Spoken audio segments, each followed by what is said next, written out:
Minister, let's start right off with your reaction to hearing nearly every board across the province is prepared to close their public schools if there's a strike on Monday. Yeah, I mean, I think it's quite regrettable that we're in this situation to begin with. I mean, we wouldn't be here and boards would be making that decision, which I understand they're making out of an abundance of caution to keep students safe, if the union didn't decide on Sunday to walk away from the table, if they decided to go from a partial withdrawal of service on Monday and ramping it up to a strike on Wednesday. I mean, this circumstance has been created, this pressurized environment by design by the union. And now while I respect that they can make that decision, I think for many boards and for many parents, there's a frustration that their lives are being upended. And so my message to the union, my message to the trustees and to all parties is to return to the table this weekend to land a deal to avert the circumstance they have created. I think families need to have that sense of predictability on Monday, and it is the government's hope, it is my mission to get a deal this weekend. I just need that spirit of cooperation to be matched by the other parties at the table. You can understand parents are worried, though, heading into the weekend about what next Monday could bring. Absolutely, and I think I share that concern. And what I'd say to them is we shouldn't be in this circumstance at all. I think, just for context, it took 9 months for CUPE to go from a partial withdrawal of service to a strike in 2005. In 2015, it took them over 6 weeks. And in 2019, under our government, they made a decision to ramp this up in 2 days. So I can't speak to the motive of why this is happening in this certain landscape. What I can tell you is that we're not going to be deterred from getting a deal. I am absolutely mission-oriented for families to know that the objective is to land a deal to provide predictability. I think that the fact that families every 3 years have a cyclical reality of not knowing the future of their children, the context of education because of labor unrest is not positive, is not helpful. And I hope that through this weekend we can provide certainty to them by getting a deal that keeps their kids first. So parents and families know, when are you guys sitting down? When do the meetings begin to try to hammer out a deal? We'll be meeting as of 4:30 this evening, right through the weekend. We stood ready 24/7 as we have all week. We wish we started this discussion many days ago when we offered new additional dates to meet last Sunday. But we are meeting this weekend, and it is my hope in my heart of hearts that the other parties will come to the table with that spirit of cooperation to land a deal as the government have signaled. We've been reasonable, we've expanded our offer, we've been focused on providing that flexibility to our negotiators to land a deal, because at the end of the day, the only thing parents care about and the only thing that I care about as minister is getting a deal that keeps their students in the class this Monday and beyond. Let's go to the big issue that appears to be on the bargaining table right now, and it's around sick days. Right. The union says that you are skewing the numbers when you say, across the board, more people are taking more than 15 sick days. Right. The union's arguing that that's also people who are on long-term disability, people who may have injured themselves or may have a debilitating disease. Yeah. Where's the truth here? Well, I mean, look, what I would say is two things. The first is that for members of CUPE, I know they work hard. These are good people. Many of them are my friends. So this is not a comment on the individual. Just statistics speak volumes. Why is it that CUPE members have almost twice the rate of absenteeism than teachers in the same sector, in the same schools, in the same classrooms, than the private sector? I mean, 15 days on average is quite high.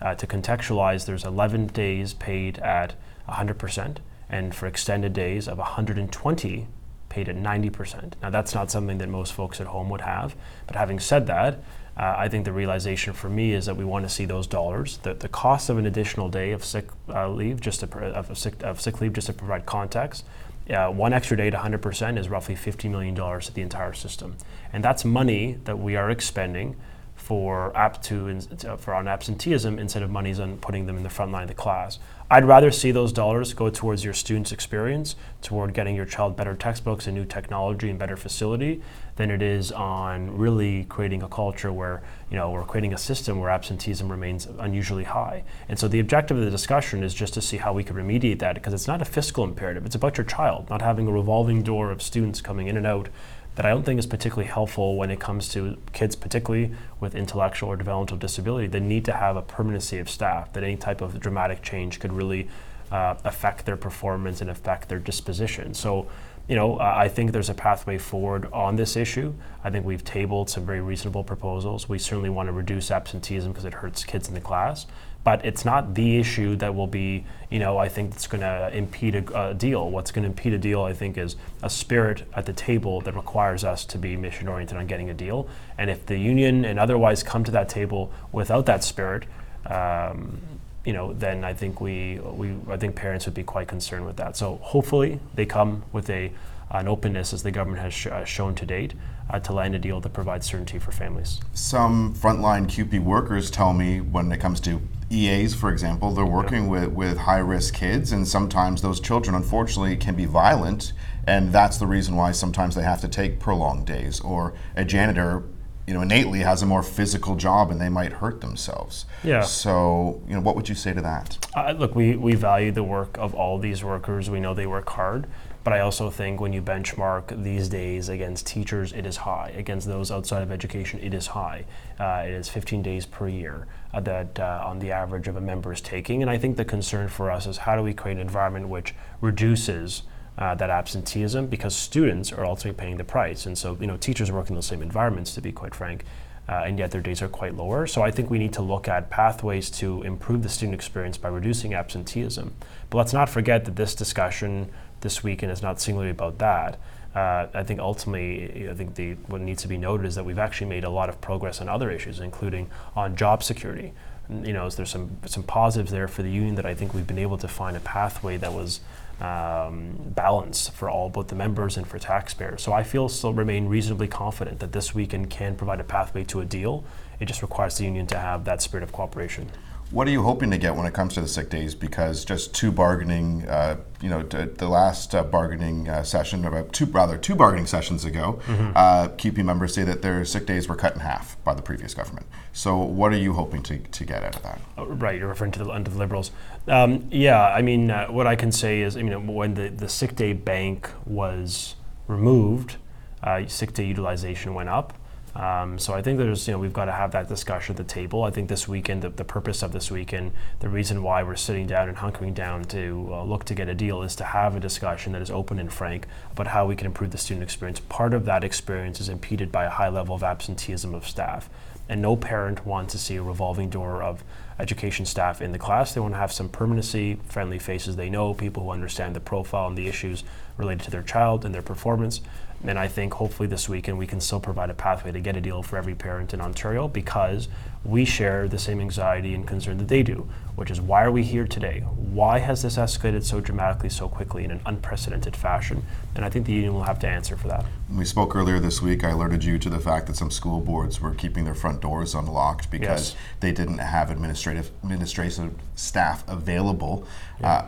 Are you still concerned today about the safety of kids perhaps in some schools? Yeah, I want to be very clear that boards of education must ensure the protocols of safety are in place and no child is compromised. What gave me concern, as I noted then, is that when the union during the partial withdrawal of service decided on their 7th request that they provided direction to their staff what they should and should not do during that period. One of them was not to administer medication to a sick child. So I think the safety of kids has been in my mind all week since the CUPE has decided to ramp this up. But I think what I'd say to you is that boards are being, I think, deferring to maintaining safety of kids. I think the default is just to make sure that they take every precaution to maintain that safety and that posture. And I think we are encouraging parents to listen to their boards, seek their guidance. We respect their decisions on the front lines. At the end of the day, we don't want safety compromise. We don't want students out of the classroom. We want them to be in the classroom this September, which is why I'm calling on my parties to join us this weekend with an open mind to get a deal so that parents could have that stability that they deserve. Two last quick questions before we leave you for today, because we know you got a busy schedule ahead of you. Yeah. When you spoke earlier this week to the media and addressed the strike action, you were standing at the podium, and the podium sign in front of you read, "For the students." Right. What would you say to students and parents who believe that every step your government has taken since they've taken office hasn't been for students? When it comes to high school students having to take mandatory online classes, or cuts, or teacher cuts.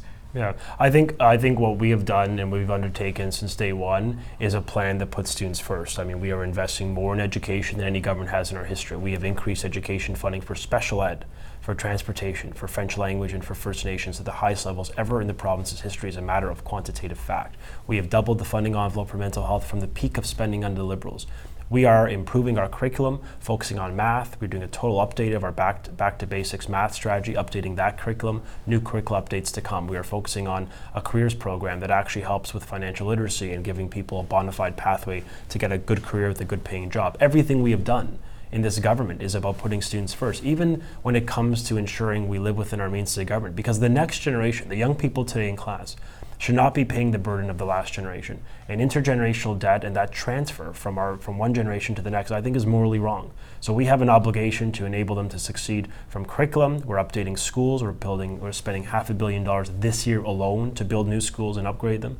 We're putting new money in technology and textbooks and curricula updates, and I think we've demonstrated a reasonable commitment to ensuring that investments go to the front lines. And that's what we're fighting for in this process. And the mission every day is to ensure that your child can get ahead and ultimately graduate and get a good job. What parents really want to know tonight is, what are the chances that their school will be closed on Monday? What are the chances that their child will be able to go to school on Monday? How confident are you that you can hammer out a deal this weekend? I think there's a credible pathway to getting a deal. I do believe that. I just want to condition folks with the fact that while I continue to be a force at the table driving a positive deal that keeps their child in the class, it requires that spirit of cooperation being matched by the other parties, particularly the union. So my hope is, notwithstanding what transpired this week and this ramp up of escalation, and whatever motive may have driven that this weekend we have a somber discussion about how we put kids first, how we keep them in class, and how we really negotiate on the final few outstanding issues that I think could provide that stability that families need. So I feel reasonably optimistic that there's a pathway forward.